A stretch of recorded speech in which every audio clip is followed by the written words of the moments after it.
പൊതുറോഡുകളിൽ മാലിന്യം തള്ളുന്നത് പതിവാക്കുന്നവർ, രാപ്പകൽ ജോലി ചെയ്യുന്ന ജീവനക്കാരുടെ പ്രയാസം കൂടി എല്ലാവരും മനസ്സിലാക്കണം.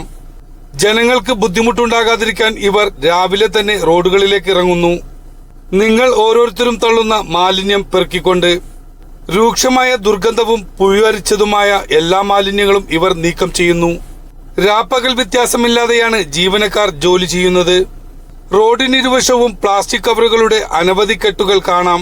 ഇറച്ചിക്കടകളിലെ മാലിന്യം, ആശുപത്രി, ഹോട്ടൽ, ഫ്ളാറ്റുകൾ, കല്യാണ പാർട്ടികളിൽ അവശേഷിക്കുന്ന പ്ലാസ്റ്റിക് എന്നിവയാണ് കവറുകളിൽ കെട്ടിവച്ചിരിക്കുന്നത്. ഇവ പക്ഷികൾ കൊത്തിയെടുത്ത് സമീപത്തെ ജലാശയങ്ങളിലും കിണറുകളിലും കൊണ്ടിടുന്നതും പതിവാണ്. പ്രധാന റോഡരികുകളിലും ഇടവഴികളിലും മാലിന്യം തള്ളുന്നത് പതിവാക്കുന്നു. ദുർഗന്ധം കാരണം യാത്രക്കാർക്കും പരിസരവാസികൾക്കും മൂക്കുപൊത്താതെ സഞ്ചരിക്കാനാവാത്ത സ്ഥിതി. ജീവിതത്തിന്റെ രണ്ടറ്റം കൂട്ടിമുട്ടിക്കാൻ വേണ്ടി മൂക്കുപൊത്താതെ ഇവർ അത് പെറുക്കിയെടുക്കുന്നു. ജനം മൂക്കുപൊത്തുമ്പോൾ ഇവർ മൂക്കുപൊത്താതെ പരിസരം വൃത്തിയാക്കുന്നു. കേരള സംസ്ഥാന രൂപീകരണത്തിന്റെ 50 ആണ്ട് പിന്നിടുമ്പോൾ നാം നേരിടുന്ന വെല്ലുവിളികളുടെ എണ്ണം കൂടിക്കൊണ്ടിരിക്കുകയാണ്. അവയിൽ പ്രധാനപ്പെട്ട പകർച്ചവ്യാധികളുടെ മടങ്ങിവരവും പുതിയ സാംക്രമിക രോഗങ്ങളുടെ ആക്രമണവും ആണ്.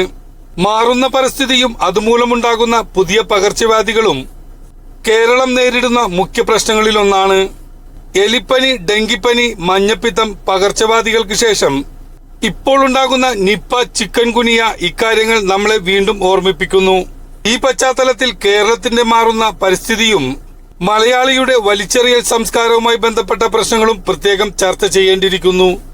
ആരോഗ്യവകുപ്പും തദ്ദേശ സ്വയംഭരണ സ്ഥാപനങ്ങളും ജനകീയ പ്രസ്ഥാനങ്ങളും ആരോഗ്യ പ്രവർത്തകരും ലക്ഷ്യബോധത്തോടെയും പ്രതിബദ്ധതയോടെയും ഒത്തുചേർന്നാൽ കേരളം നേരിടുന്ന ആരോഗ്യ പ്രതിസന്ധികൾ പരിഹരിച്ചുകൊണ്ട് ജനപങ്കാളിത്തത്തോടു കൂടിയ ഒരു പുതിയ കേരള ആരോഗ്യ മാതൃക സൃഷ്ടിക്കാൻ കഴിയും. ആളെണ്ണം പെരുകി വീടുകളും നഗരങ്ങളും കൂടി സമ്പത്തും സൗകര്യങ്ങളും വർദ്ധിച്ചു. എന്നാൽ പൊതുസൗകര്യങ്ങളുടെയും പൊതുവായി പാലിക്കേണ്ട മര്യാദകളുടെയും കാര്യത്തിൽ കേരളീയരുടെ നില പരിതാപകരമാണ്. പടർന്നു പിടിക്കുന്ന പകർച്ചവ്യാധികൾ യഥാർത്ഥത്തിൽ നമ്മുടെ പൗരബോധത്തിന്റെയും ശുചിത്വബോധത്തിന്റെയും ഉൽപ്പന്നങ്ങളാണ്.